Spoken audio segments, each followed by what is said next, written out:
Round two. And here for round two, the Daniel Jones will continue to improve and have an elite year at quarterback for the New York Giants. How do you feel about this one, Wise? Are you in or are you out? I'm in.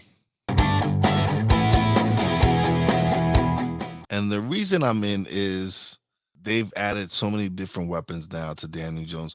Like last year, they're gonna talk about, he only threw 15 touchdown passes. Okay, if I would have had that receiving core, I would have probably thrown 15 touchdown passes too. That receiving core was horrible. But now you add Darren Waller when healthy, one if not one of the top 3 tight ends in the NFL. Yep. You go and add Jalen Hyatt in the draft, who against Alabama scored 5 touchdowns. You go get him in the 3rd round. You get a shutdown corner in the 1st round in Deonte Banks, 6'3", phenomenal speed, got everything you need in a corner, and especially in the defense Wink wants to play. You get the center, if not the best center in the draft, in the 2nd round to help improve your line.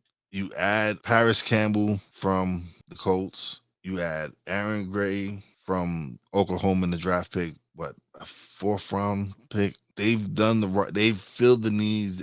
One of the biggest ones was getting Bobby Okereke from the Colts. That helps solidify that linebacking core for us. But I really think they've helped the offense with the moves they've done to open it up for year 2. Daniel Jones is going to be opening up that playbook more. Call me crazy, but Daboll has done, he is a phenomenal coach. We've seen what he did with Josh Allen. I'm not saying Daniel Jones is Josh Allen, but Daniel Jones is talented. He has the arm. He had 770 something rushing yards, 7 rushing TDs. He had a pretty good year, man. And now with some weapons by his side, I really think he's going to be able to do what he's fully capable of. Well, Wise, for the first time on this episode, I disagree. I'm out.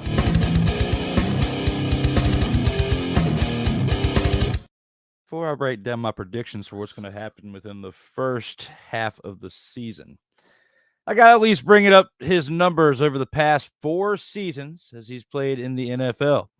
Now, when this past year, he did okay, like you said. He had 3,205 yards, 15 passing touchdowns, and 5 interceptions, which means he protected the ball.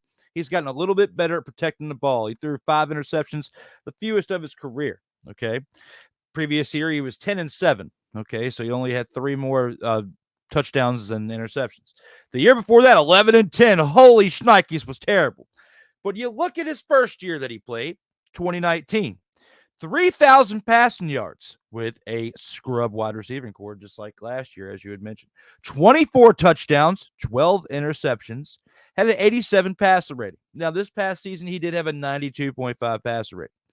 But like you said, if Darren Waller can stay healthy, I'm projecting that the freaking Giants, through the first 8 games of the season, will be 1-7. They will be 1-7.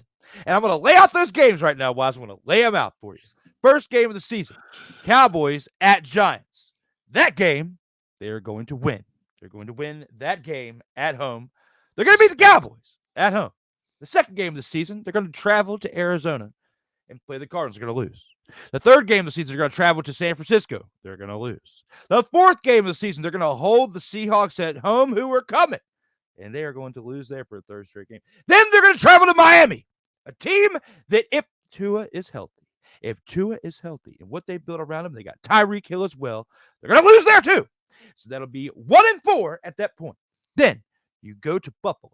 And Buffalo and the team that they've built, of course, look at what they've done over the past few years. They're going to go to Buffalo, and they're going to lose too.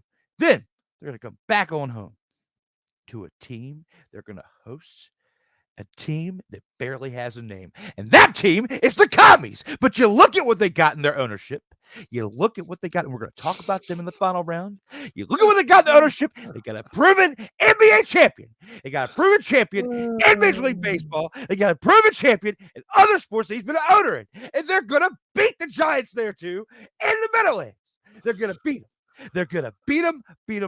And then then in the same house that they share with the team they're going to play the following week, it's going to be the Jets and the Giants. And Aaron Rodgers is going to smoke some ayahuasca and show up, and he's going to beat the brakes off of Daniel Jones. He's going to embarrass him. They're going to lose again. Then on top of that, you play the Raiders.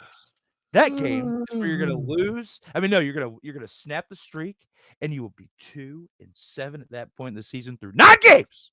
The Giants will suck this year. The coach will have a sophomore slump as a coach, and that is what I'm talking about. That is my point. Daniel Jones is going to suck. Oh man, I want some of what you smoke, my man. Oh yeah, because none of that, any of that, none of that's happened. None of that. Like you are really disrespecting my team, man. Like you really 1-7? Seriously? Yes, That's not happening. 1-7 is We're happening. much better than what people are going to give us credit for, and you're going to start putting some respect on the Giants' name this season. They're going to be better than 1-7. They're going to go and beat some people that you mentioned that, okay, yeah, 49ers got a great defense. Who's quarterbacking again? Brock Purdy. Who? He might. Who? Snowman could be, Brock Purdy. Listen, this is year 2. He has shown me again he can do it in year 2. He hasn't, like you said, Daniel Jones had a great year his rookie year.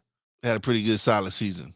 And yeah, they have a great, right now, Nick Bosa is not there right now, holding out. They ain't paying him his money. There's a lot of circumstance, man. I can't believe you really think Washington are coming to MetLife and win.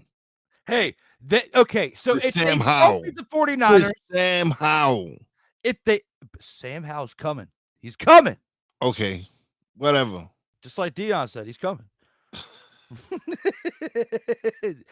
When it comes to the 49ers, maybe the Giants win there and they'll be 2-6. No, we're gonna be more than 2-6.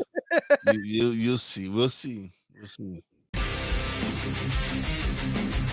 Sertoba Media, where the struggle is real to be awesome.